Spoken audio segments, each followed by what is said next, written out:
почеток ти благодарам многу што одвои време да направиме еден разговор за новиот проект на Гламур и навистина честни што ќе бидеш дел од тој проект.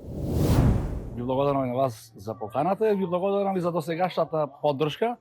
Односно морам да кажам дека приметувам често ги објавувате моите, ги репостирате моите објави. Некогаш можеби малку провокативно ви изменети, но сепак благодарам. Ти благодарам и на тебе што ги прифаќаш нели таквите објави, некои малку што како што кажуваш провокативни, што знаеш дека понекогаш и медиумите мора малку нешто така да става. Јас прифаќам до одредена граница каде што не се изменува контекстот и суштината на и целта моја на она што го пишувам или она што го зборувам. Се зависи тоа нели и од слушателите и од читателите. Обично за жал голем број на читатели го гледаат само насловот, а не отвораат конкретно содржината и ќе почнат да коментираат врз основа на тоа што го прочитале во насловот, а содржината е сосема нешто друго. Но тоа не е ваша вина, сега вие не можете публика да натерате да да биде попамет. Ајде да започнеме со разговорот. Значи, сакала да започнеме за нешто што навистина се случи еве пред некој ден. Победа во Кичево, имаше еден емотивен настап. Поставам дека тоа ти дојде природно. Што значи за Кичево после долго време да се има градоначалник, нели, од македонска националност? Знаете, јас не би сакал да му ставам пред се таков етнички концепт на тоа. Дали ми значи градоначалник македонец или албанец? Мене ми значи градоначалникот да биде честен, поштен и да се грижи за сите граѓани на Кичево. За жал, таа етничка поделба и тој етнички националистички концепт го создаде претходниот градоначалник, кој што неговата реторика се сведе на национализам. Видовте и самите, тој ги повикуваше сите гласачи од диаспората да гласаат врз база на етничка припадност. Дури Али Ахмети кажа во едно интервју дека ние немаме противник, албанците нас ни противник во МРДПМН, ние мора да се обединиме албанци, а да го земеме, да го ослободиме, да го земеме градот кој што сме го ослободили и така натаму, додека еве градоначалникот докторот Александар во Кичево водеше апсолутно поинаква кампања. Во ниту еден негов случај тој не спомна никаква етничка поделба, напротив, кажа дека тој градоначалник на сите граѓани тука. Неговата сопруга, како што знаете, исто така албанка. Ние градот го ослободивме не од албанскиот градоначалник, туку од национализмот. Го ослободивме од криминалот пред се. Така. Затоа луѓето се толку срекни после 11-12 години конечно добиваат градоначалник кој што ќе се грижи за своите граѓани, за своите институции, кој што ќе работи поштено, честно. Ние сите сме граѓани на Кичево, без разлика на етничка или верска припадност, и така и победи градоначалникот овој пат во Кичево. Сите се обединија. И македонските политички партии, и албанските политички партии, и сите граѓани, срби, бошнаци, македонци, турци, власти, сите кои што се во Кичево жители, ја видува неправдата кој што ја водеше градоначалникот изминатите 3 мандати.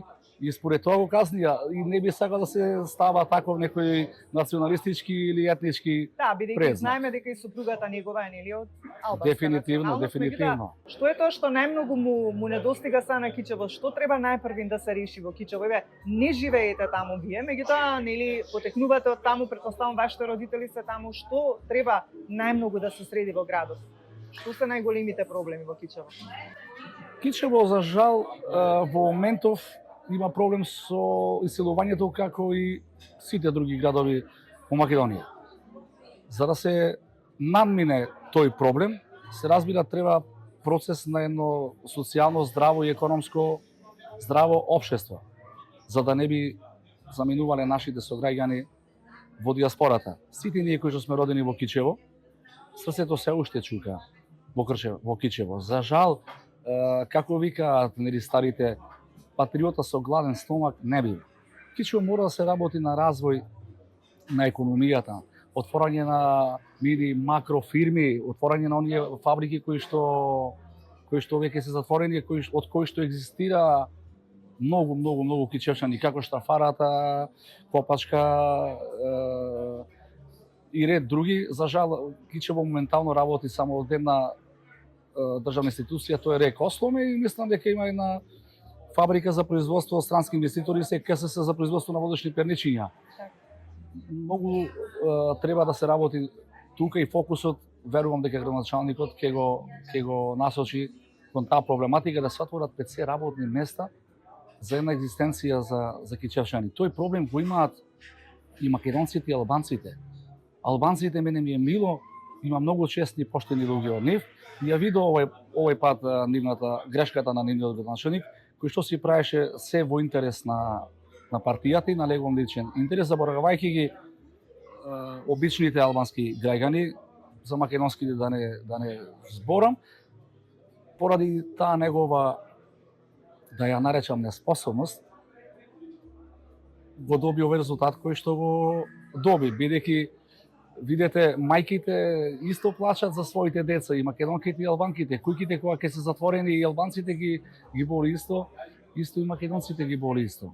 Ние сме тука сме родени, едните и другите тука треба да живееме, но да живееме еден нормален, достоинствен живот. Така, за доброто, да, и за едните и за другите. Албанците сватија дека не може семејството, еден албанец просечен со просечни економски примања, да го прехрани семејството и да го извади на пат, во замена за ако се вее албанското знаме, да кажеме. Значи, таа националистичка радикална реторика веќе заминува во минатото. Мора да го следиме патот на Европа, да се знае која е нашата цел, зошто сме тука на планетата. Дојдени сме за да живееме еден убав живот. Додека имаме такви поделби, додека ги окарактеризуваме на етнички план, ние само ќе губиме. И пак ќе кажам, среќен сум, што веќе народот се буди, народот се свести. Посебно ми е мило што тоа е така кај припадниците на албанската етничка заедница, бидејќи оние празни флоскули, Учек, голема Албанија и така натаму, кај лидерите од ДУИ, посебно, веќе не поминуваат, затоа што на албанскиот народ му треба живот, му треба иднина за своите деца, треба иднина за своите семејства. Емотивен настап имаше? Беше планирано така или спонтано се случи? Не, тоа беше се спонтано. Тоа се случи се спонтано. Што ти ги побуди толку емоциите, што нели потекоа и малку солзи? Јас по природа сум плачко. Плачам и на среќа, плачам и на тага. Дај Боже сите да плачиме на среќа. Ове солзи на среќа, кога го видов тој сиот народ кој што е насобран тука, кој што се броеше со илјадници, народ од секоја политичка партија, народ од секоја националност, народ од секоја вера. Почувствував дека овој народ бил навистина заробен во изминатите 11-12 години, односно изминатите 3 мандати од претходниот градоначалник. Народот се однесуваше така како да е пуштен од окови, од синџири. Замислете колку страдал и колку пател тој кичевски народ во изминатите 3 мандати. Штом толку сега оваа промена му предизвикала среќа, да? Оваа промена ја чувствува како едно ослободување буквално од едно робство. Спасен детството го поминувате во Кичево, во Пополжани. Ти не достигали детството, ти не достигали Пополжани, бидејќи веќе нели си повеќе во Скопје? Јас веќе 7 години, 7 или 8 сум во Скопје. Личната карта се уште ми е на моето Пополжани, на моето Кичево, и никогаш нема да ја променам. Секако дека ме не достига. Јас сум имал детство кој што за жал мислам дека денешните деца го немаат, а тоа се должи на фактот со напредокот на технологијата, посебно на интернетот и социјалните мрежи. Ние во тоа време знаевме да се дружиме социјално, да играме жмурка или мижаница по кичевски и разни игри како деца, постојано по цел ден бевме надвор. Сега за жал децата се дружат и комуницираат преку мобилните телефони, што тоа за мене е несватливо, необично и мислам дека е штетно за нив, и би требало да се поведе некоја сметка, да се вратат повторно тие социјални игри, социјални дружења, за младината да го почувствува човекот и обратната енергија од другарчињата, ја почувствуваат едни со други. Така се создава една кохезија, едно вистинско пријателство. Не е ист разговорот и комуницацијата преку интернет, како што е преку играта и преку личното индивидуалното дружење. Пред малку додека чекавме тука го сретнавме Сашо Ливрински. Тој беше човекот кој што спасен започна со музиката и да пее. Сашо е човекот кој што прв ми подаде рака и тоа никогаш нема да го заборавам и сум вечно благодарен. Човекот кој што буквално ме фати за уво и ме однесе на фестивал, потенцирајќи дека тој талент треба да се искористи и штета е да се изгуби талентот кој што го имам, кој што тој го виде во мене за музика. Тоа се случи спонтано, јас и господинот Ливрински, за жал, заедно бевме во Катланово на лекување во бања. Јас ја носив хармониката како и секаде каде што сум модел и си музицирав обично во текот на слободното време. Господин Ливрински го забележа тоа, така и се запознавме, го виде мојот талент и си даде ветување на небо и на себе дека кога ќе се опоравиме од причините поради кои што бевме во Катланово, кога ќе оздравиме, ќе мора да сработиме и да снимаме нешто за да почнам да се занимавам професионално со музика, така и би. Така и бидна. Голем патриот сте, како што кажувавме и на почетокот во однос на она победа во Кичево. Секогаш си без влакна на јазикот, значи критикуваш се што ти пречи во нашата држава, тоа го кажуваш јавно. Па кажи ми, од каде толкава желба да бидеш патриот? Таа желба е вродена. Да се биде патриот се наследува преку гените и преку домашното воспитување. Да се биде патриот или како што знаат народот обично ги меша тие поими патриот, националист, нацист, фашист и така натаму, треба да се информираш што значи тие поими. Не е ништо лошо и да си националист. Националист што значи? Националист значи на прво место да ти е својот народ, својата нација, па после ги сакаш и сите останати. И мене кога ќе ми напишат истина, па да, јас сум националист. Го сакам својот народ, не можам да сакам друг народ повеќе од мојот, тоа е факт. Јас сум тој. Тој патриотски порив го имам од секогаш во мене, како што потенцирав, така сум воспитан од моето семејство. Јас кога сум почнал да гледам телевизија и филмови, моите родители ми пуштаа филмови од типот на Македонска крвава свадба и така натаму. Првите песни кои што ги слушав беа Таки Даскалот, Методи Андонов Ченто, нешто ќе те питам бабо и така натаму. Јас не се задавив со театарови, со Цеца, со Шерифович или со не знам, со Азис или било кој. А во делот на критиката, јас факт е, јавно е тоа сите знаат дека јас сум страствен приврзник за ВМРО ДПМН, за една политичка опција, иако немам никаква функција, ниту имам намера да имам, ниту имам амбиции, но и тие имам доблест објективно да ги критикувам во ситуации каде што сметам дека прават погрешни чекори во нивните одлуки, во нивните постапки. Храброст е во тоа што едноставно сум со искрена и со честна намера, едноставно ја зборувам вистината, едноставно не можам да премолчам на неправдата, бидејќи ако премолчите на неправдата, вие сте всушност соучесник со тоа. И на крај сум подготвен па и се да изгубам и да жртвувам како што сум жртвувал се до сега и она што малку го имам во интерес на својата татковина, својот народ, интерес на нашата мајка Македонија. Спасен, каде служеше војска? Редовна војска служев во касарна Илинден. Овде во Скопје? Да, во Скопје, 2002 Или година. некоја случка така што ти останала во секавањето? Бев последна генерација, знам, која што служеше 9 месеци, па после мене имаше генерација со 6 месеци, па така се укина. Некоја посебна случка што ти останала во секавање од служењето војска? Сум имал многу случаи за време на служењето на редовната војска. По конкретниот случај, се верувајте, не можам да се посетам. Ке ти дојдам вечерва е песната која што ми се чини дека те одбележа најмногу. Има ли некоја прослава која што поминува без таа песна или дали се случува неколку пати да ја испееш? Јас таа песна ја чувам како џокер во ракавот, како кец во ракавот во коцкарски жаргон. Кога ќе приметам дека атмосферата веќе се стишува на одредена прослава каде што настапувам, ја вадам таа песна од Раковот и веднаш имате загарантирана Атмосфера. забава и загарантирана атмосфера. Се случува да ја испеам по неколку пати, верувајте ми, никогаш јас самиот не сум бил иницијатор за да ја пеам.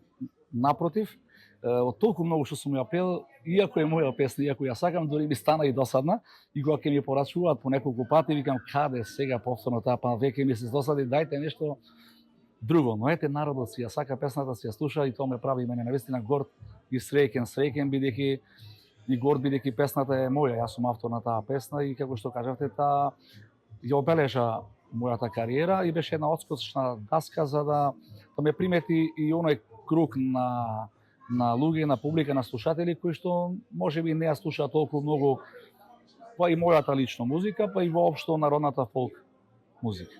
А песната Мајка е една, навистина една премногу емотивна песна и така и ти ја имаш изнесено многу емотивно.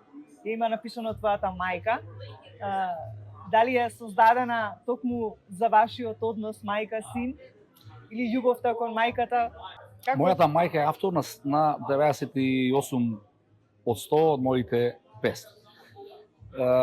Таа не е жена или текстописец која што пишува по наредба или по нарачка. Сега утре ми треба песна, па мамо мора да напишеш. Не, јас го чекам моментот кога незик и дојде инспирација и таа сама да создаде песна. Бидејќи тогаш најдобро може да ги искаже емоциите во тој текст.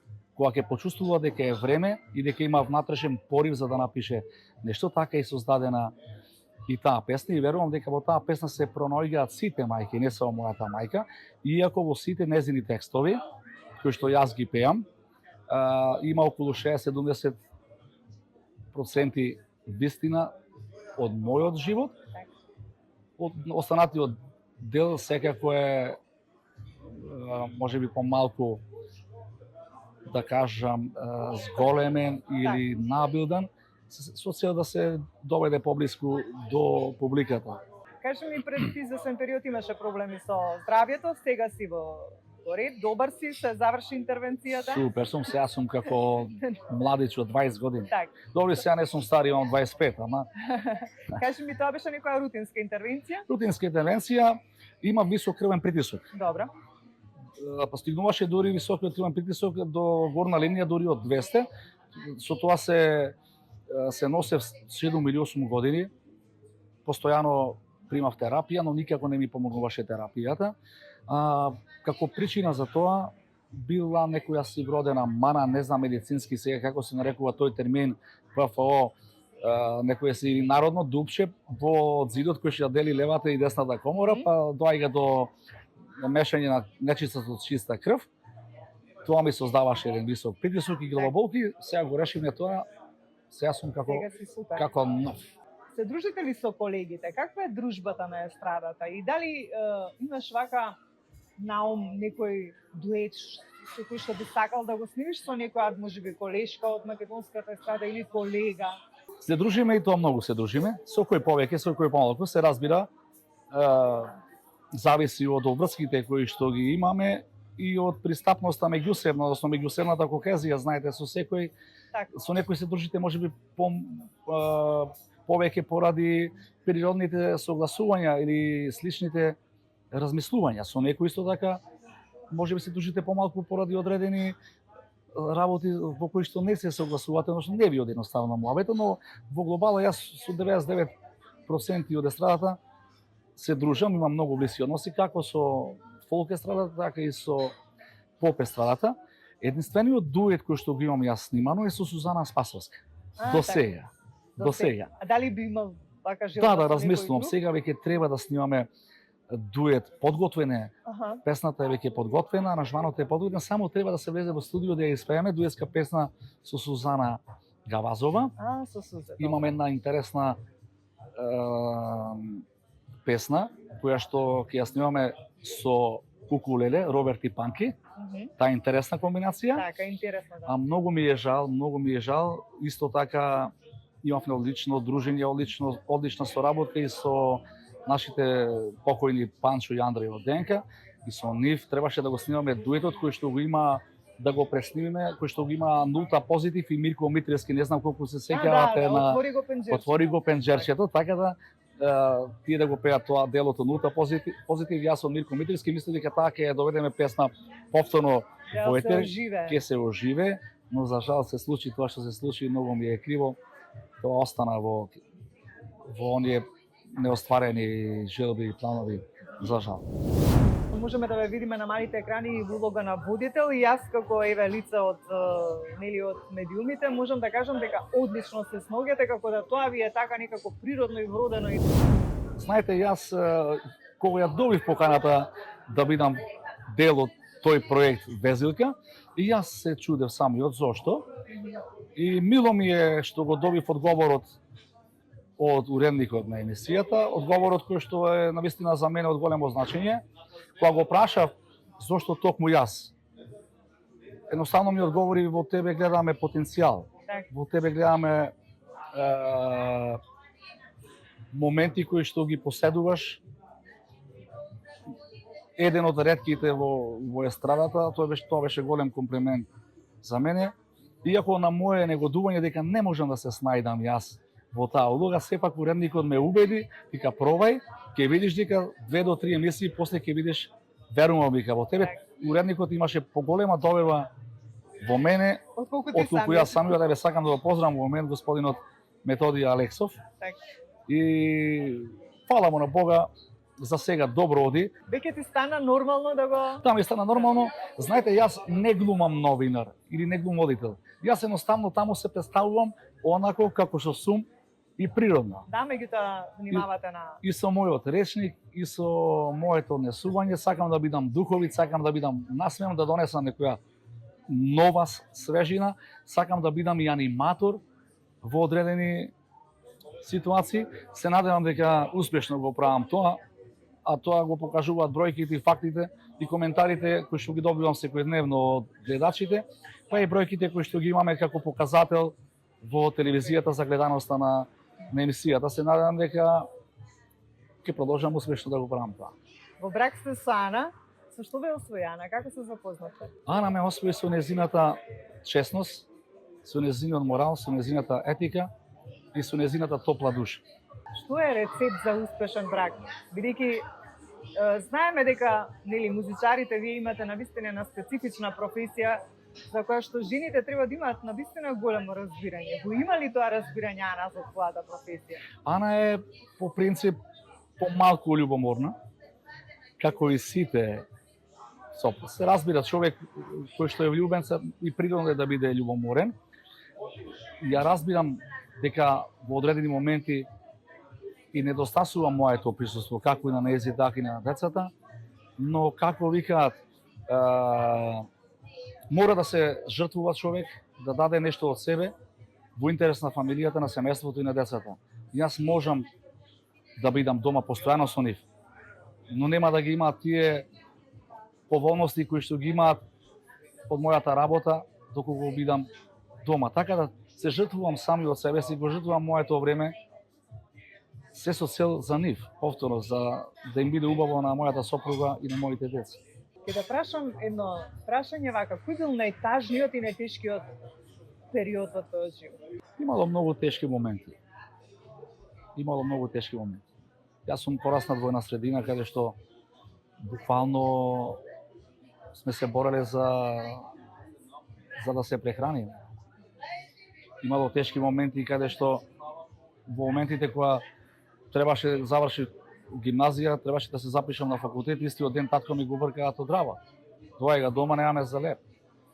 Ми викаат оди, ние ќе се снајгаме, ќе работиме земјоделие, шума, ќе береме шумски плодови, печурки или не знам што. Знаете како? Јас сум многу емпатичен човек и се соживувам со болката на другите. Кога ги гледам луѓето околу мене несреќни, јас сум уште понесреќен. Затоа е мојата борба, всушност, за подобро општество. Не би сакал само јас да бидам успешен, јас да бидам среќен. Бидејќи мојата среќа е релативна работа.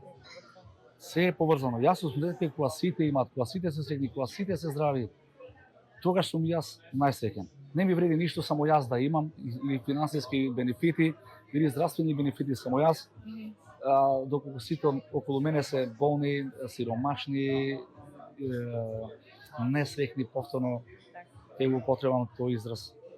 Така да, сум имал доста тешки моменти во животот и од толку што сум имал тешки моменти, дори не знам кој момент да го изберам. Кажавте дека сте и тата. А едно од најтешките моменти ми е промената на името на Македонија. Тој момент го поминав многу болно. Повторно патриотизмот проработува. Многу ми беше тешко. Така. Знаете како ние сме само една генерација моментална кој што живееме во овој момент. Ние немаме право да носиме такви историски одлуки. Ниту поради тие кои што биле пред нас, кои што гинеле за ова парче земја, немаме право ниту поради оние кои што ќе не наследат нас. Нашите деца, внуци, правнуци так натам. Кој сме ние да одлучуваме за нешто што не е наша надлежност? Така. И тоаш ми падна тоа генерации, години, столетија се гинело за тоа парче земја. Крв, коски се давали. Кој сме ние да го промениме? Ќе не судат нашите поколенија. Ќе ме праша син ми кога ќе пронат, тато што направивте вие? Што ќе му кажам јас? Што ќе му одговорам? Дека некој ќе ме праша зошто ти не реагираш? Како да му објаснам? Те се тешки моменти за човек што си ја сака татковина. Како што кажав, татко сте на 2 дечиња. Да. Имавте еден тежок момент со керкичката, ми се чини така. Да. Дали е сега се во ред? Сега е супер, прекрасна девојка. Што беше проблемот, нешто со Имаше наследена вродена исто болест со бубрезите, се вика медицински термин хидронефроза. Тоа е, еве колку што можам јас од она што сум читал во медицинската литература да објаснам, тоа е кога мокрите, па мокрајката недоволно излегува, односно некој процент од 10% се враќа повторно назад во бубрезите и ги оштетува, така да се оштетуваат бубрезите.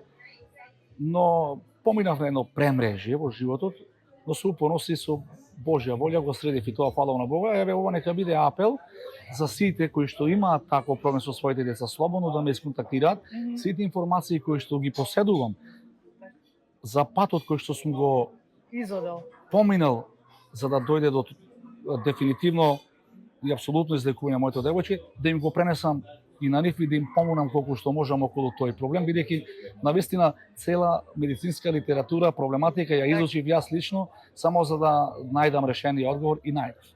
Што би бил спасен кога не би бил пејач и кога не би се занимавал со оваа професија која што сега се занимаваш? Кажа во една прилика дека немаш проблем да работиш било каква работа, па што би бил? Сум работел се во мојот живот. Многу не знаат дека сум бил и таксиста. Сум работел и во армијата. Сум работел еден период и како обезбедување по клубови, кафики, некој мало. Земјоделие сум работел. Сум работел шумарство со дрва, трактори, што да ви кажам, буквално се, од ништо не се стравам. Јас и денес да престанам да музицирам, ќе се вратам во село, тракторот ми стои, пилата моторна ми стои, јас ќе се снајдам, но верувам дека имам потенцијал и за многу други работи. Би се занимавал со нешто со кое што би можел да му помогнам на народот и на општеството. Јас не сум Никола Тесла, не можам да измислам струја, но можам да помогнам околу политичките делувања за подобро општество.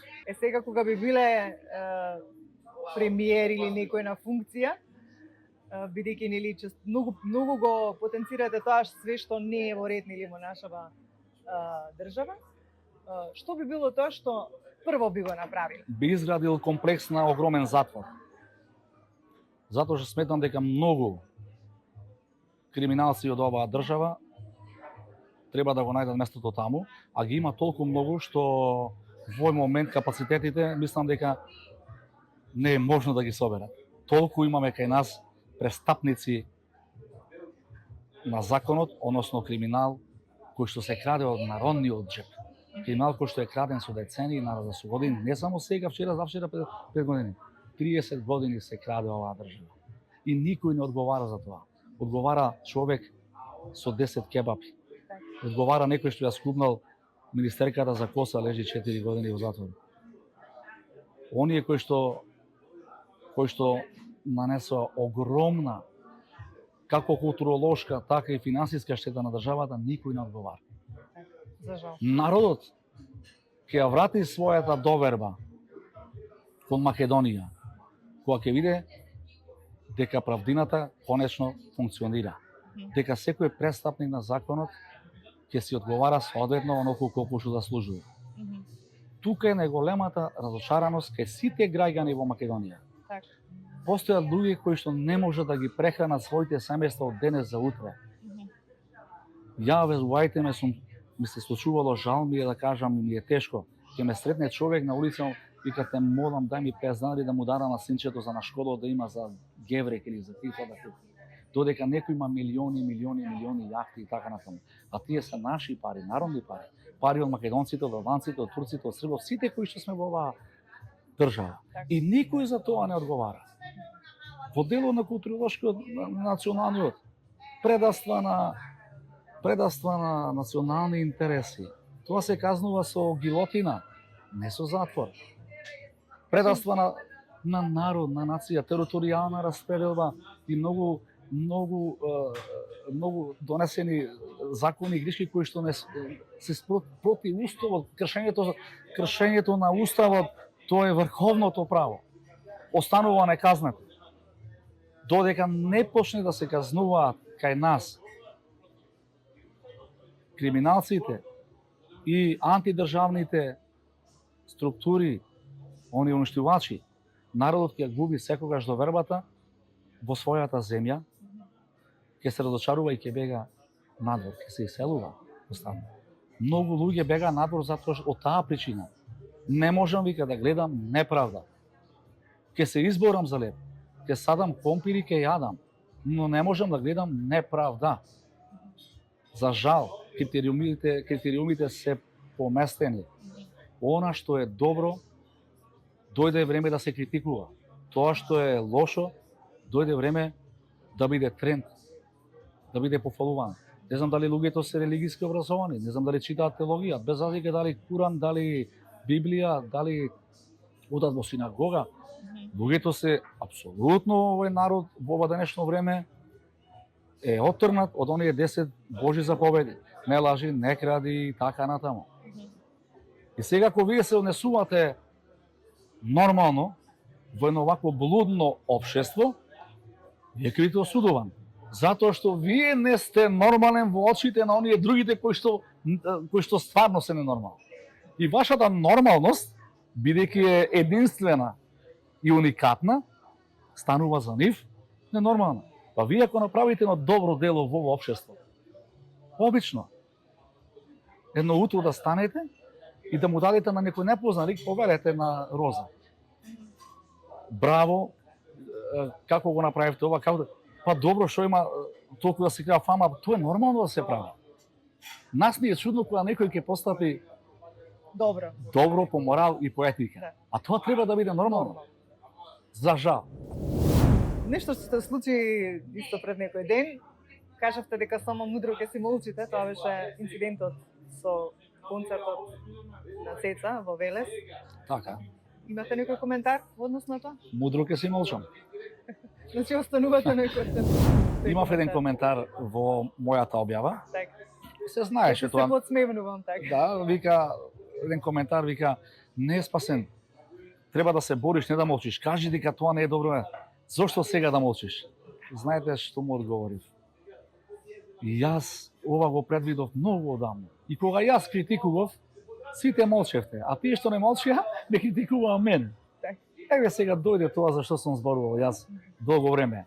Дека никој не може да те сака повеќе како македонец од своите. Од мене, од Миле, од Наум, од Ватко, од Петко. Значи, дајте ве молам. Никој не може да те сака повеќе од нас тука. Не збориме за квалитетот на другите, на останатите. Факт е дека имаат квалитет, дека имаат успешни кариери, тоа не го спори никој и јас ги слушам понекогаш. Но, дајте луѓе да се почитуваме, да се сакаме. Не мора мене да ме сакат. Еве, не ме сакајте мене. Па има луѓе кои што заслужуваат да бидат сакани во оваа наша музичка естрада. Има луѓе многу и поквалитетни од мене и така натаму кои што заслужуваат место да бидат почитувани и место каде што треба да настапуваат. Како ние сме единствен народ во државата, во светот, каде што се туѓо ни е подобро по своето, во секоја сфера, не само во музиката. Јас се прашувам, па како народ? Па тоа не постои, тоа не е можно. Тоа е лажно. Не постои ако сте прав македонец. Не е возможно природно и биолошки да сакате нешто туѓо од своето повеќе. Или лажете, или не сте македонец. Нема трето. Кажи ми вака како за крај, ќе успееме ли да си зачуваме нашата традиционална музика, нашата култура? Тоа е државен проблем, политички проблем. Така. Политиката, владата, посебно Министерството за култура, треба многу да работи на таа проблематика. Еве до сега ништо не работи. Јас јавно ќе кажам, повторно сум ВМРО-вец пристрасен, не сум задоволен од тоа што го работи Министерството за култура во однос на оваа проблематика. Треба да земеме закон по пример на Хрватска. Не знам дали го знаете, по пример на Франција. Знаете законот во Франција? Дозволено е само 23% да се пушта музика од нефранцуско наречие. Се субвенционира секое создавање на музика со француско повеќе. Јас како македонец, ако појдам да снимам нешто на француски јазик, и ако не сум французин, ме субвенционира. Така. Кај нас парите кои што се за субвенција на македонска традиција на фолклор, ода на сосема погрешно место. Се уништува себе. Гледате што се прави по тие манифестации, кои што јас ги нареков роштилијади, па ме нападна, ме раснаа како Исус на крст. Јас тоа не го кажав за јас да пеам. Кажав и претходно, има кој да пее таму. Имаме наши луѓе, не мора јас да пеам. Никогаш не сум зборел, јас не сум се борел за себе лично. И народот ќе тоне додека не свати дека постојат луѓе како мене кои што повеќе се грижат за нив самите отколку за себе. И ќе се борам додека можам, ќе се грижам. Затоа што не е сватливо, ти мисла дека се како нив. Кога човек се грижи повеќе за другите отколку за себе, за нив е необично затоа што мисла дека сите сме како тие, селфиш, саможивни, лицемери. Многу работи треба да се променат во делот на културата. Треба да се донесе, ќе се навратам прво закон. Закон со кој што ќе се ограничи, ќе се оданочи емитувањето на музика со немакедонско потекло. Ќе се забранат тие кавери, кои што некои ги градат своите кариери без ниту една собствена песна. Што е тоа кавер? Кој го измисли тоа кавер? Не постои такво нешто. Ќе ја снимам песната во студио, ќе ја најдам некој хит, ќе си ја препеам и ќе напишам на YouTube кавер. А се во студио е тоа програмирано, мислам професионално сработено. Да. Кавери, дојдете на мој настав во некој ресторан, во некој кафана, кај што пеам, ќе ме снимате со мобилниот телефон кај што пеам во живо, тоа е кавер. Не е кавер да влезете во студио вие, да снимате нешто што тотално да преснимите. Да. И тоа можеби луѓето кои што се изведувачи на инструментите и не се тие кои што се представуваат, кои што ги гледаме, можеби се повикани некои професионалци дојди освири го тоа, па јас ќе излезам со хармониката да покажам дека јас сум го свирил. Никој не може да докаже тоа. Такви работи треба тотално да се елиминираат од ова македонска естрада, да се вложува, да се остави простор на медиумите. Ние за жал немаме емисии каде што се емитува македонска музика. Еве нешто везил ке емисија така што ја водам јас, Мерах Мејана исто така во Сител. Толку е. Јас не знам друга емисија каде што македонска фолк џубокс. Фолк џубокс еднаш во неделата мислам. Да, беше. Имате програми како Бугарската планет. Пайнер 24/7. Каде што ќе треба да бидат застапени сите Пинк ведувачи во Србија, Грант, продукции кои што 24/7 се ангажирани и емитуваат само музика. Да. И тоа го немаме. Да. И за жал, тоа е лоша пропаганда, се одразува на нашите поколенија. Што ќе научат моите деца? Кај да пуштат Пинкови звезде Гранда, никад не е касно. Тоа е страшно катастрофално. Тоа е срамота. И сум ги прашал јас зошто телевизијата има профит. Се сведува кај нас на профит. Срамот. Ако било за профит, не знам што се може да сум направил за да имам профит. Сум се откажал од многу профит да го задржам тоа што го имаме ние. Не само јас, и многу луѓе. Кога ќе почнеме ние да гледаме на културните, на традиционалните вредности, повеќе од профитот, тоа ќе не биде како народ. И да ги почитуваме сите оние наши. Така, повторно ќе кажам, ние кога ќе се сакаме самите себе си, кога го почитуваме пред се она што е наше, тогаш има место во нашата душа и во нашето срце и за се останато. Се друго е само фарса, само лага. Не е возможно останато.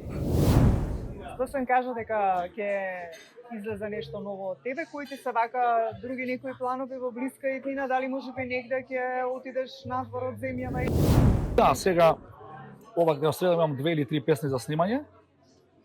Бидејќи стагнувам веќе една година немам ништо снимано, морам да работам на тоа. Тоа го бара публиката, па јас го сакам и мене ми остига нешто ново да се извади. Иако одреден број на публика вика немате ништо. Ви како немаме, ние секој вадиме секој месец, ако не секој 3 месеци вадиме, дали јас, дали моите колеги.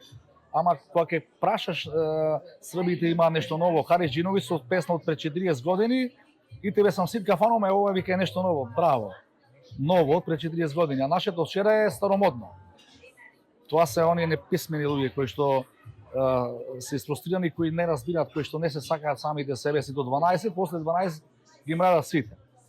А по тоа да се навратам на прашањето, за нова година настапувам во Америка, во Индијана. Исто за Божик сум во Америка, во Нью Џерси, и потоа за стара нова година одам во Торонто, односно во Мисисага во Канада. Па од таму се враќам во Македонија и конечно за Свети Јован за водици во моето родно село Ополжане.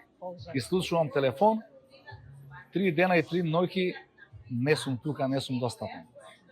Стасен, ти благодарам многу за одвоеното време, ти посакувам го да се поменеш нели на и за нова година каде што ќе бидеш и нели оние настапи кои што ги најави се разбира го очекуваме сите оние новини од тебе во однос на музиката. Да ги објавиш, па и ние да објавиме на Гламур и да напишеме нешто повеќе за твоите проекти. Ви благодарам секако за поканата, секогаш сум отворен за соработка со вас, па и со сите други. Секогаш сум подготвен да зборувам се што е во интерес на македонската музика, македонскиот фолклор, македонската култура и македонската држава во целост.